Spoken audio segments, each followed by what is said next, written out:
Okay, right. Welcome to this month's business special session. It is a session based on tried and tested solutions to most common problems that businesses come across. There have been different ways that we have approached this, but everything started with once upon a time a trip that 6 people took, and it was based in Scotland, and it started with the question, what is your problem? So we started going through all sorts of problems and solutions, and that's what we're going to do today, go through all those problems and solutions, and at the end we're going to have a Q&A session where we can match some of the solutions to some of the problems that you have today.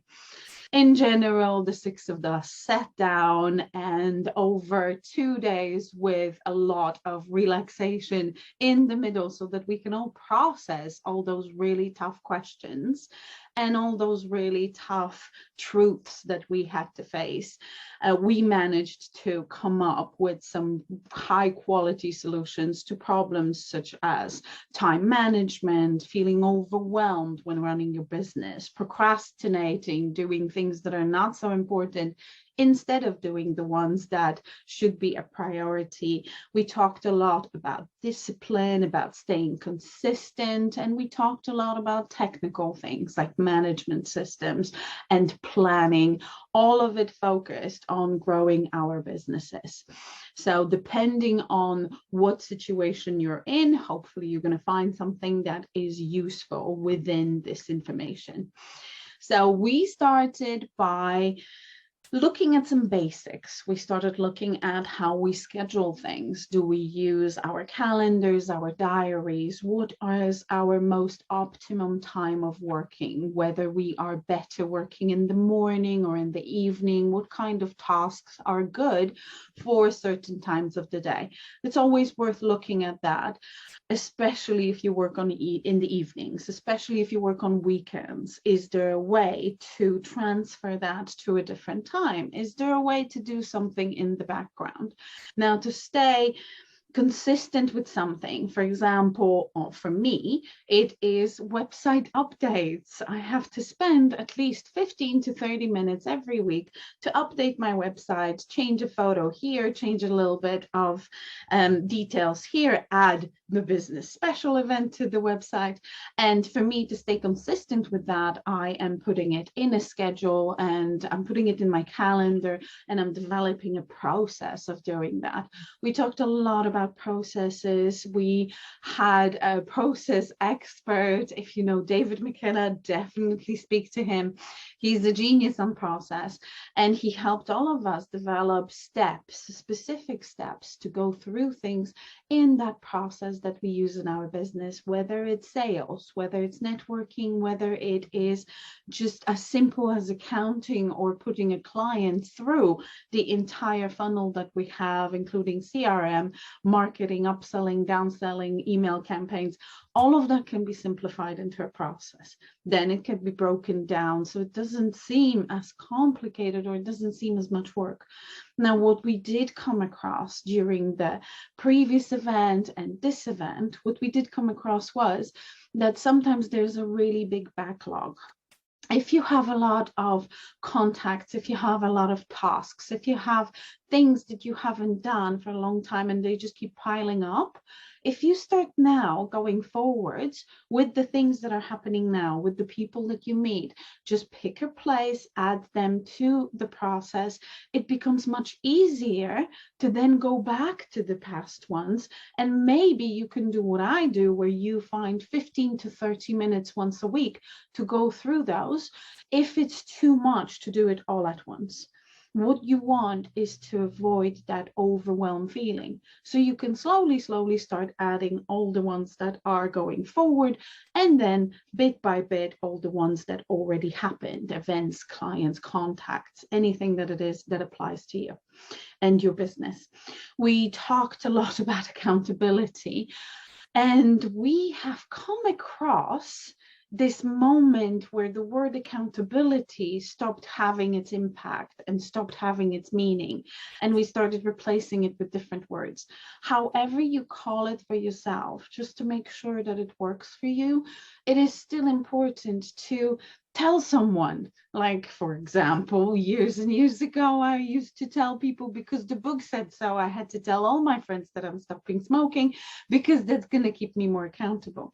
If you can tell the people around you what you're doing, they're going to check you on it. So, for example, a friend of yours that you meet every week or a couple times a month or once a month, and you tell them, oh, I'm getting into this new project, or I'm going to start an event, or I'm introducing a new product.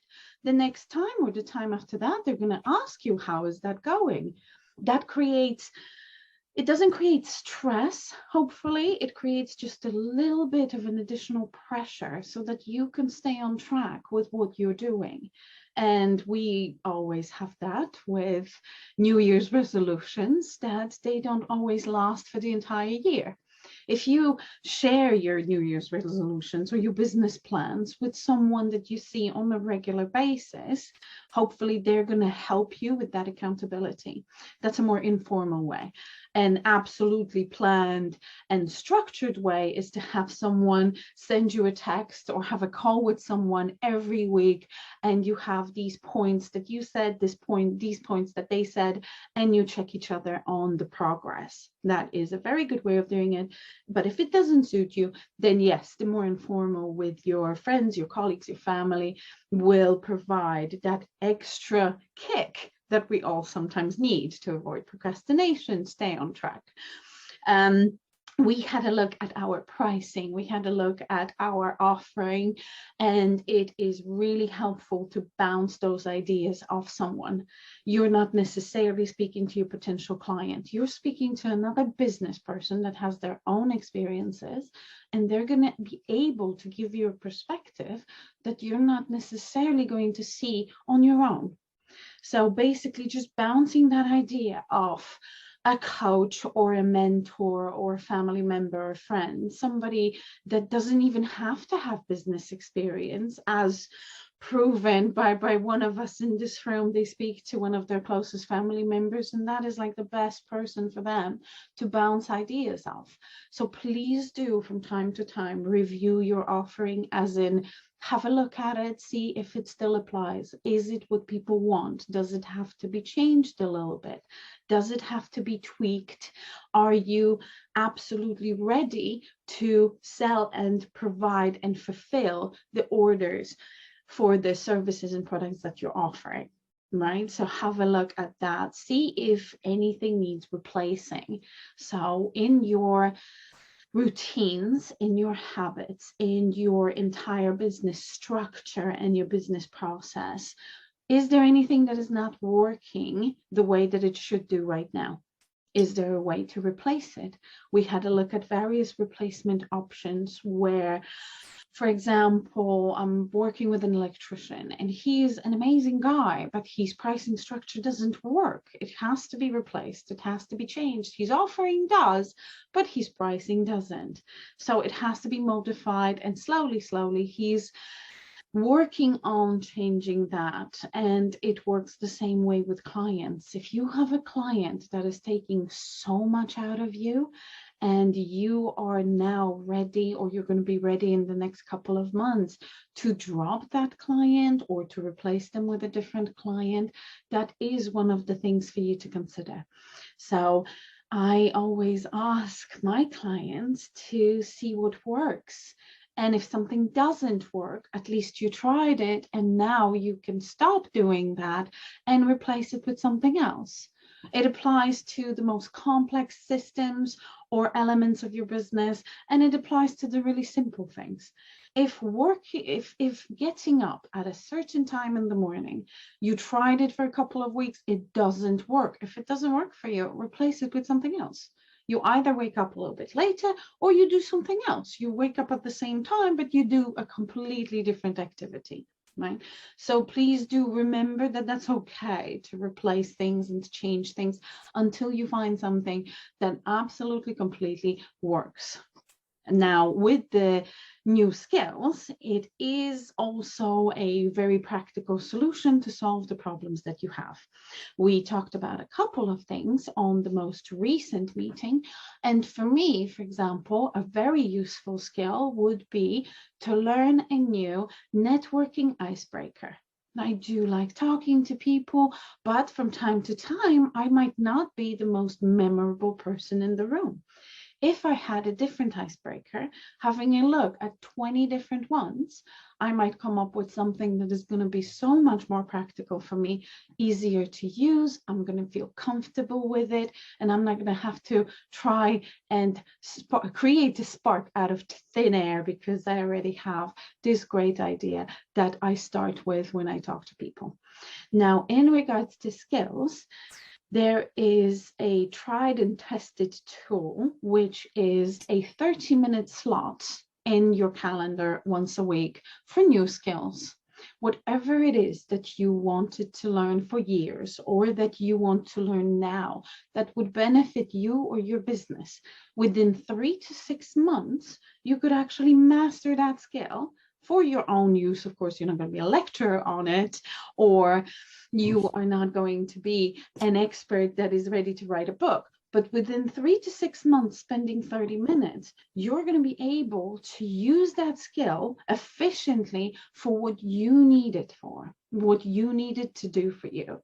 So for me, now it's going to be the networking icebreaker. Before it was active listening, and then it was negotiation, and then it was conflict resolution. I have a reminder in my calendar every 3 months that tells me pick a new skill. If I'm ready, I pick a new one because I'm done with the previous one. I've tried it, tested it, found something new every week, and then it worked for me. If I'm not ready, then I'm going to keep going with the current one because I know that my reminder in 3 months, that little thing in the calendar, is going to remind me to pick a new skill again in 3 months. Right? It works very similar with habits. You can create a habit within 28 days. Whatever new habit you would like to add to your routines, you can start now, right? Let's say from the 1st of the month, and you can put a reminder in your calendar on the 1st of the month to pick a new habit for that month. What is it that you would like to start doing you're not doing yet, or you would like to go back to, or you would like to change from now on? Would definitely help because you don't have to think about it. And the less you have to think about, the more space there is in your brain to come up with ideas, come up with solutions, and less stress on your brain, the more you can download onto your calendar, onto paper, onto lists. The less you have to remember, the easier it gets on your brain, right? Now, just a couple of examples. I had a challenge with the environment, right? With my environment, as much as I love my space, I needed to find a place where I could work at least 1 day a week somewhere else. And I found that place during one of the networking events. And thank you, gentlemen, for introducing me to that one. Absolutely love the space. And I know that there's a place, even if I don't want to go, I know it's there. But if I do want to go, then it's ready. That's an option for me. I'm off and I spend the day there. Also, we talked last time on this monthly Zoom event, we talked about existing contacts. And as obvious as it is, a lot of us forget that it is much cheaper to stay in touch, network, and sell to people we already know than to people that we have to generate from cold leads, or from the next event that is really far, or from the next basically Zoom networking that is at a time that is really not suitable to us. It cuts into so many different things, but we want to address that crowd. But what about the crowd we already have? Most of us have LinkedIn profiles. We have so many connections on that LinkedIn profile. It really is worth it to get back in touch with people and see what they're up to at the moment. Maybe they know someone that could help you. If they are not a potential client for you, maybe they'll know someone, maybe you know someone that could help them. And the cycle continues and everybody's business slightly, slowly grows. Right. Right. Okay. Regular meets to check on your progress. This is similar to what I said. People who you meet on a regular basis, you can tell them how you're doing. You can tell them what you're doing, and they can check you on it. You can outright ask them, can you please check me on this? Because I'm starting this new project and I don't know how it's going to go. So just to stay on track from time to time, ask me. We had another, at the last event, we had a really good question, which was, how would you explain your business to a 5-year-old? This was directly related to how will you introduce your business. So you speak to a new person, somebody introduced you to someone, you met someone at networking. What is your introduction? What about it is relevant? And what about it is memorable? Those two things. Are you explaining your business and what you do in the most clear and efficient way that you can? Is there anything that you could add? Do you have it written down? Sometimes it is as simple as that. If you can write it down, see what it looks like, test it out with a couple of people, it really does help. Especially in the networking space, this comes in very handy. The next point is practice situations you don't like. So whatever it is that we are anxious about, that we are not feeling very confident about, that we are actually afraid of, whatever situation it is in business. I haven't met a person yet that is amazing at all business elements. I've met a lot of people that delegate and they subcontract a lot of the elements of their business because they're not great at them. But I haven't met one person that is 100% amazing at everything. So whatever it is that you would like to improve, either find the time or the money, depending on what your situation is, to get that, to improve that, to get that to a better level, to a level that works for your business and brings more results. And this is one of the sentences that was at the last session is, in the jungle, we are the predator. So hopefully that does help raise your confidence a little bit, that however you look at business and however you look at nature, we are still the top of the food chain. We do a lot of damage with it, but we also do a lot of good with it. And we're the ones that have come up with so much, whether it's our ancestors or someone that is within our network that came up with a brilliant idea. For me, that just means that any day I could come up with a brilliant idea, that I already have come up with a couple of brilliant ideas. If confidence is your thing, can you please write a list of things you have already done, right? From the smallest things to the biggest things, whatever it is that you have achieved in life, because you worked on it, because you were persistent, because you worked hard, or you didn't work so hard, but you had a brilliant idea. Whatever it is, if you could just make a quick note, it's going to take you 5 minutes, and it really does make a difference. And there was a lot of clients that I worked with, especially from charity organizations, especially through lockdown, that needed this as an ongoing exercise. They needed a list that they could add to whenever they think of something or whenever they complete something new, they would add it to their list of accomplishments. Definitely, please do try it out. It is an amazing confidence builder.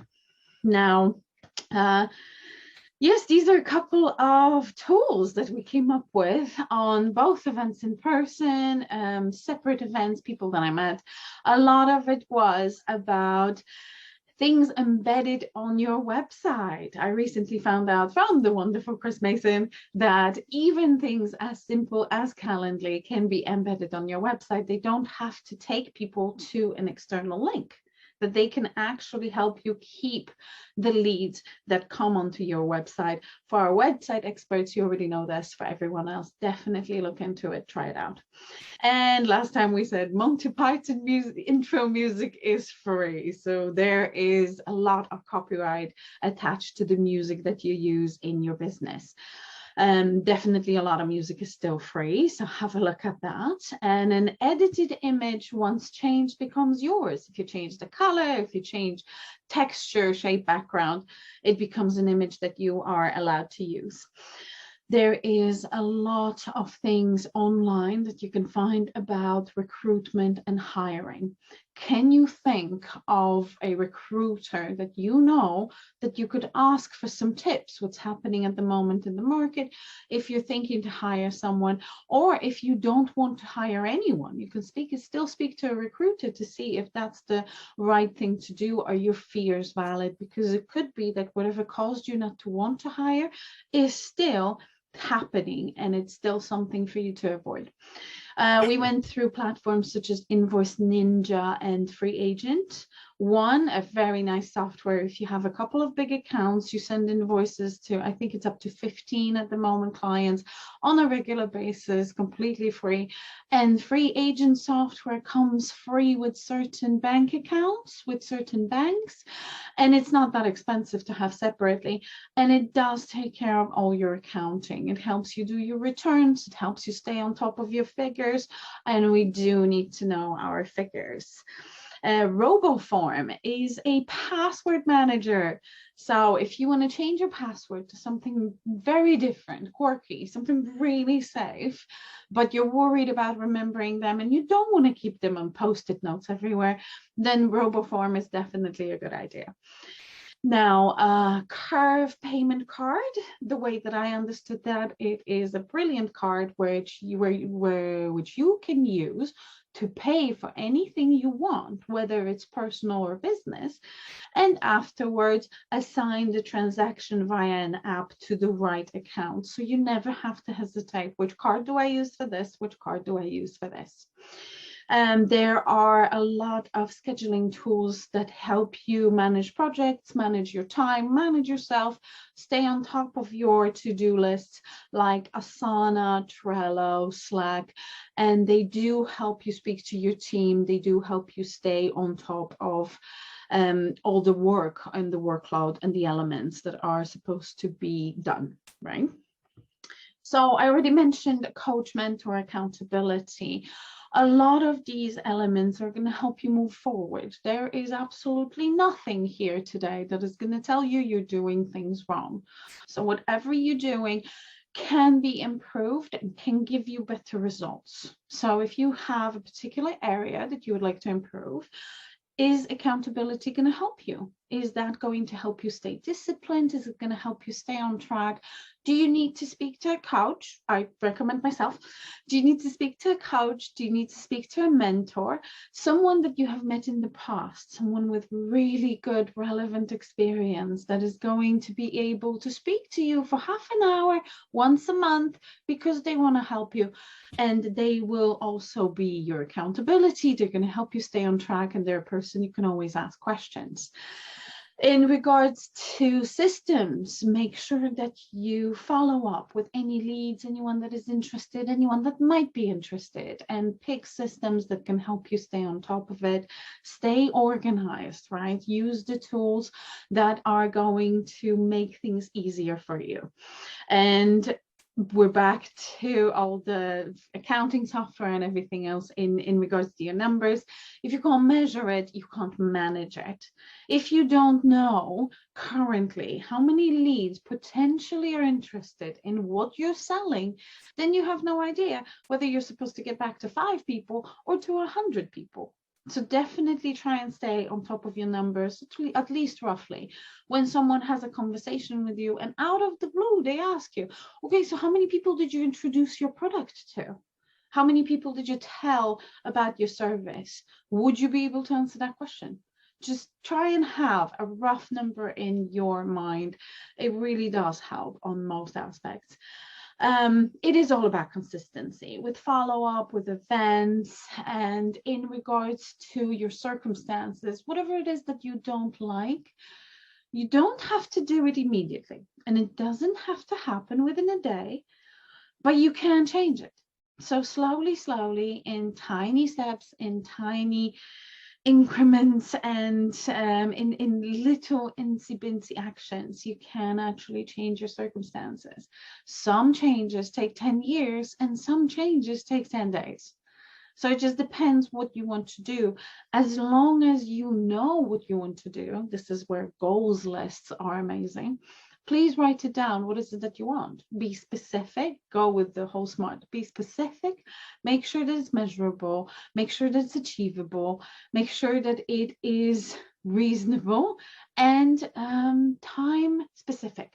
So every single one of your goals, ideally you'll have between 5 and 8 things that you want to achieve, and every single one of them is going to be time specific. So you are able to then tell, how do you measure it? Did you achieve it? Do you have to do something different to get it done? The moment you write it down, the probability of you getting what you want in that goal increases by 62%. Number of studies done, it just works that way. The moment that it's specified and it's written down, it gives it so much power. And we have a subconscious mind.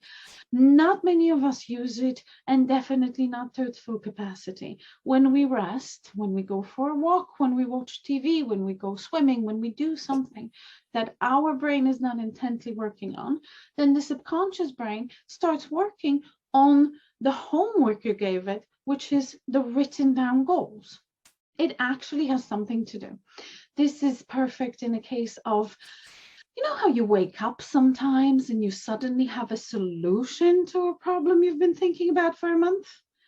Because at some point your subconscious mind came up with that solution. You got it as a reward when you woke up.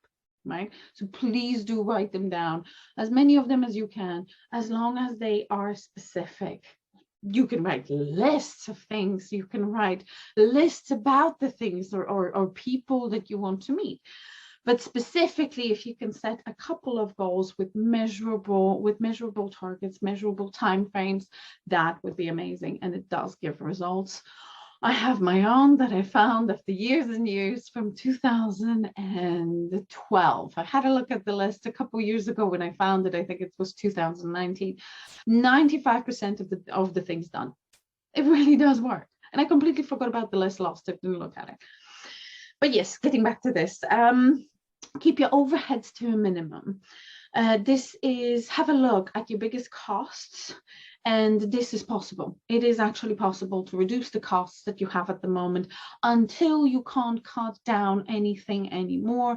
It is worth having a look at your costs, whether it's your utilities, whether it's your suppliers, whether it's your own expenses.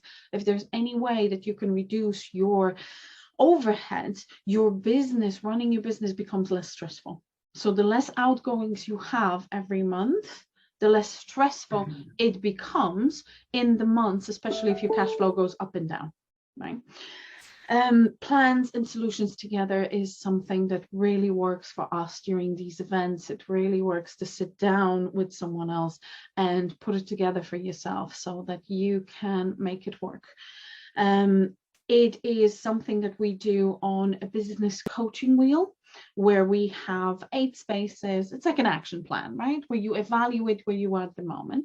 What is the ideal in that particular area? You can divide your business into 8 different elements. And you can see one there, yes, into 8 different elements, and you can work on each of these elements of your life or your business. And I can definitely send you one if you'd like. Please do let me know, so you can then use it. It's a very nice representation, visual representation of your action plan, of your business elements, helps you create a business plan nice and easily. And helps you as well, if you wanted to include it as one of the elements, prepare your business for anything that comes in the future. So we might be facing some really tough times in the next couple of years, and predicting what could possibly happen and how to prepare your business for that is really helpful. You might look at the possible scenarios and see that your business is not going to handle any of it.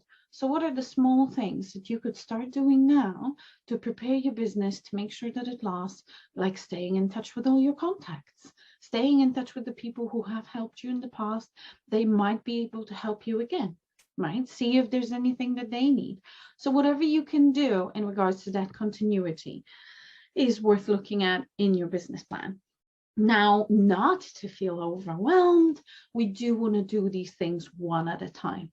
So you're working on one idea at a time, you're doing one task at a time, you're executing one plan at a time. Now, a while ago, a good couple of years ago, during my coaching qualification, our trainer told us there's no such thing as multitasking. He said that what we actually do is we're task switching. And it is possible when you're not tired and it's easy for you to focus. It only takes a couple of minutes to switch between working on a website and doing accounting and a client sales call. It might only take a couple of minutes. Another day, another time, it might take a little bit longer. So we do switch in between tasks. Now, to avoid overwhelm, you want to do one at a time. And as talented as you are, and if you are able to do 3 things at once, just try and prioritize one that is important to you. If you can't do what is important to you because it seems so big or so hard or whatever other reason there is that you're pushing it away all the time, if you need something else to do, not to feel that you wasted your time, not to feel like you haven't accomplished anything that day, just have a backup list of tasks. Things that are not very important, you still have to do them. You just probably don't have to do them right now. But because there's something you really don't want to do and you're going to do it in 2 hours, have something that's going to fill those 2 hours before you do that task. The more wins you have during the day, the better you feel. And sometimes it is really good to have a couple of tiny wins that are going to fuel you for the rest of the day. Remember, willpower levels start in the morning really high, end at night really low, which is why diets fail at night, mostly. But it is something that you want to take advantage of. There is an amazing sales and time management trainer called Brian Tracy. And he teaches the FOG system and the ABCD system. And they're all about doing the most important thing first, right? First, within, let's say, the first 4 or 5 hours of the day, do what is really important and rate the things that you need to do according to absolutely must do, then the next one, and then maybe the 3rd category that if you have time, you'll fit it. Then there's a whole category in the A, B, C, D, E. D is delegate or completely drop it. And E is for emotional ones that you want to keep hold of. You don't want to take them off the list because you can't part with them, but they're never going to get done. And that's okay. You can have things like that on your list as long as you realize that's why they're there, right? Because of the A, B, C, D, E. So once you start using these different tools, whatever suits you, of course, not all at once, but whatever suits you, pick a couple, try them out and see what your business would look like within 30 to 90 days, right? Get your emotions involved mainly means that accountability, right? Put emotions behind what you want to do. Why is this important to you? Why do you actually want to get it done? What is it going to give you to strengthen the plan and have more motivation and procrastinate less? You can definitely get excited. And if you can't get excited, talk to me. I'll help you get excited, right? With all the energy and everything. And please do pick at least a couple of things to try. And I do invite you to a coaching session anytime. And thank you so much for listening to me. These are things that we have tried and tested. They really worked. Some of them seem very obvious and some of them maybe you've never heard of. So again, thank you for your time and it was a pleasure speaking to you.